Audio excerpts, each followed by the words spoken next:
Welcome to Thrive Week 2. I am so excited to have you back. So we know that strokes don't just impact physical health.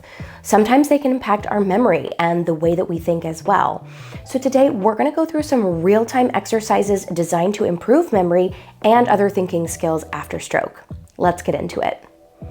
So for our first cognitive exercise, we're going to do something fairly simple and with something that people have around the house: card matching.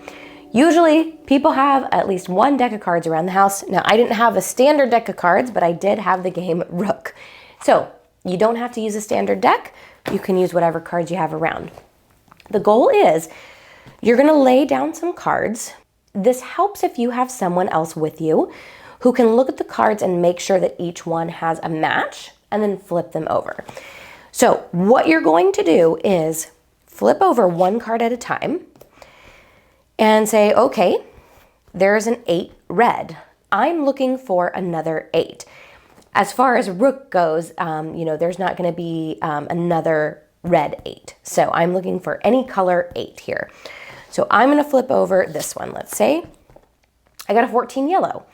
So we're trying to remember where these cards are. And then as we flip them back over, next time you go, you're going to see if you get something that matches one of those cards and if you remember where those are.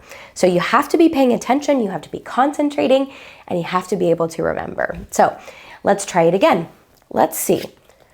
Oh, hey, do you recognize that? I'm going to pause for just a moment, give you a second to look at these cards. Do you remember where the other 8 was? Take a moment. If you need to pause the video for a longer time, go ahead. If you don't want to see the reveal, go ahead and pause it. There's our other 8. So we're looking for an 8 that matches. It's okay that the color doesn't match. So I'm going to go ahead and take those out. And then 4 cards were left. So let's go ahead and flip over another one randomly. Okay, so we got a 1 this time. We haven't seen that one before, I don't think. Do you remember? Let's go ahead and flip another 1 over. Well, those certainly don't match, but I think we've seen one of those numbers before. Let's go ahead and flip those over. Now, I will say, if you remember, I'm going to flip this one over again. We've seen a matching number here. We've seen a matching 14. So what I'm going to have you do, I'm going to pause again. You can pause the video if you need a longer time. See if you can remember where we saw that other 14. Go ahead and take a pause for a moment. Okay, I'm getting ready to reveal here. And there was our other 14. Nice job. So then those get removed. And guess what? I think we can kind of guess what's going to happen with this last one, but let's go ahead and flip it over. So there's a 1 here. And then we're going to go ahead and look at that last card. And we have a second 1 here as well. So those would be your match. We're going to take those, and guess what? The card matching game is done. Now, you can make this a little bit harder if you want to have more cards to choose from. That will make things significantly harder. Otherwise, you can keep it to, 6, 8 cards to keep things a little bit more simplified if you'd rather try it that way. But card matching is great, like I mentioned, for memory, for attention, for concentration and recall. It allows you to look at all of those things with something simple from around the house. Okay, we are moving on to exercise number 2, which is a recipe activity. Now, this doesn't mean that you actually have to cook anything, but what we're going to be working on with this one is memory, attention, sequencing, planning, and organization. So not only memory, but a lot of those executive functioning skills as well. Now, I have got my computer here so that I can reference some things as we go through this activity for my short-term memory. How this is going to work: I am going to give you a recipe with 4 ingredients. What I'd like you to do is listen very carefully, and at the end of when I give you those 4 ingredients, you can either pause the video or I'm going to give you a short break, and I want you to think about them, and then I want you to tell them back to me again. Let me go ahead and give you the ingredients. Today we're making scrambled eggs, right? A simple recipe. 4 ingredients. So here's what you'll need: 2 eggs, 1 handful of shredded cheese, salt, pepper.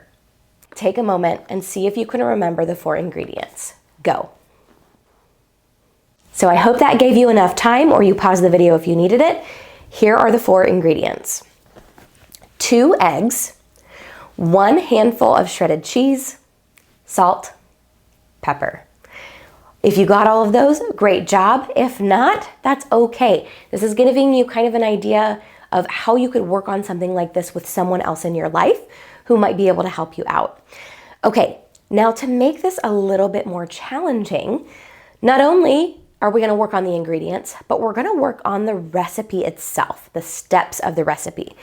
This is where things get a little bit more complicated. I have got 7 steps in making our scrambled egg recipe. Again, just like last time, I want you to listen very carefully. I'm gonna give you a moment, or pause the video if you need to, and I want you to give me those 7 steps back. So ready? Here we go. Crack the eggs and whisk them in a bowl. Heat the pan. Put oil in the pan. Pour in the eggs and stir consistently. Add the cheese. Turn off the heat and put the eggs on a plate. Add salt and pepper to taste. So those are the 7 steps. If you don't get it exactly right, but you get the general idea, great. What I want you to do is take a few moments, pause the video, see if you can get all 7 steps. Go ahead. All right, I hope that was enough time for you, or that you paused the video. Let's go ahead and review those 7 steps, and I hope that you didn't go back and cheat. Kind of defeats the purpose. All right, so I'm gonna go through them one more time and you can check them off to see if you got them right. 1, crack the eggs and whisk them in a bowl. Heat the pan. Put oil in the pan. Pour in the eggs and stir consistently. Add the cheese. Turn off the heat and put the eggs on a plate. Add salt and pepper to taste. I hope that went well for you. Again, if not, just like with the first exercise, these are things that you can continue to do. Have someone in your life work with you and give you a different recipe. Try out different ingredients, different steps to the recipe. You can make this harder by doing more complex recipes, and a little bit easier by doing simpler recipes like this one. All right, now we are at exercise 3, story time. But don't fall asleep during this story time, because we're gonna be working on memory, attention, recall, and concentration. So what's gonna happen, I'm gonna tell you a story, a very short story. I want you to pay attention and see if you can remember the details when I ask you questions about them afterwards. Okay, are you ready? Here we go. So here is the story. Liam and Robert are cousins. Liam is 8 years old and Robert is 9.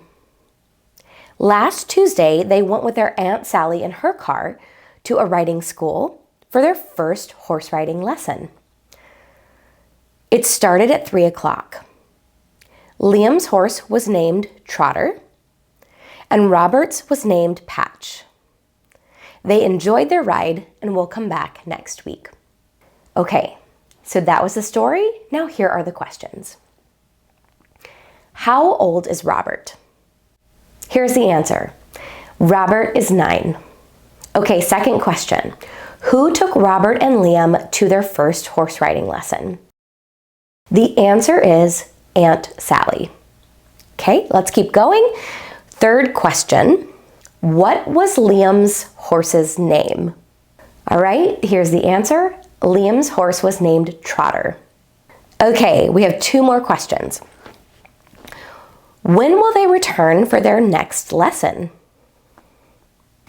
Okay, answer here, next week. Let's move on to our last question. You're doing great. How are Liam and Robert related? Okay, hope you had enough time. Robert and Liam, here's the answer, are cousins. All right, fantastic job.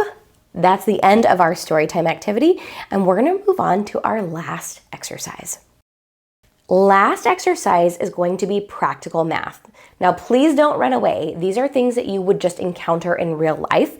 I'm not going to be asking you to do algebra or calculus or anything like that. This is going to be working on problem solving, sequencing, organization, planning. We're going to go through 4 different scenarios. So let's go ahead and start with the first scenario. Again, I have my computer here to help me reference.